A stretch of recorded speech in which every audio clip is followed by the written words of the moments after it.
Bonjour à tous et bienvenue sur boursicoté.com pour cette nouvelle analyse technique du CAC 40 en clôture avec une séance qui s'est rapprochée du deuxième objectif à 7560 points, donc deuxième extension de Fibonacci pris sur la dernière phase ici de consolidation.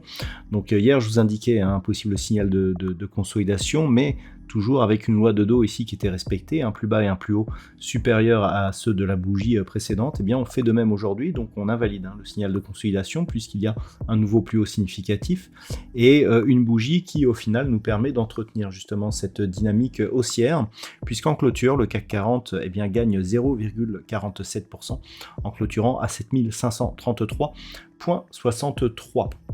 Donc on est vraiment ici dans le suivi. La petite phase d'affaiblissement hier a laissé la suite ici à une poursuite du mouvement, et donc par rapport à cet objectif ici quasiment atteint, vu la volatilité que nous avons en ce moment et les volumes, nous pouvons considérer que nous sommes dans l'épaisseur du trait.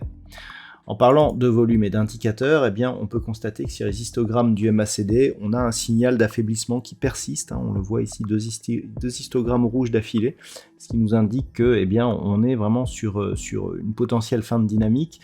Au niveau du RSI, on n'est toujours pas rentré dans cette zone de surachat. Quant au volume, ils sont toujours nettement inférieurs à la moyenne. Et par rapport à cela, on est dans la continuité, dans le sens où depuis ici que nous avons entamé cette dynamique haussière, on sait qu'elle n'est nourrie que par très peu de volume.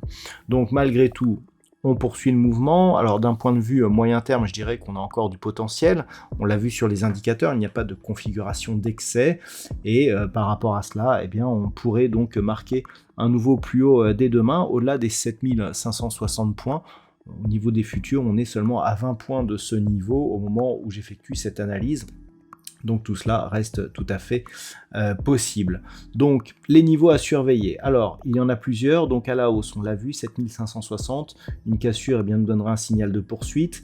Au niveau des points bas intraday, on a toujours cette zone ici, 7485-90. Qui est marqué par ce gap ici qu'il y avait eu entre jeudi et vendredi dernier. On a aussi 7461 points, c'est un précédent objectif, et bien sûr la zone des 7380, comme je vous l'indique depuis maintenant quelques jours, tant que l'on reste au-dessus de ces 7380 points, la dynamique haussière n'est pas remise en cause. Il faudrait casser cette zone horizontale, casser la moyenne mobile 20 exponentielle qui est pour l'instant en dessous, pour commencer à invalider ce mouvement, sachant que c'est ce point bas ici à 7300 points qui nous donnerait le plus gros signal. Voilà donc ce que l'on peut dire sur la séance du jour. Au niveau du palmarès des valeurs, c'est tout simplement de belles hausses que nous constatons aujourd'hui, avec notamment Vivendi, plus 6,32%. Suivi par le secteur bancaire, puisque Société Générale et BNP Paribas gagnent à peu près 2,1%. Derrière, Capgemini, Hermès ou AXA sont parmi les plus fortes hausses.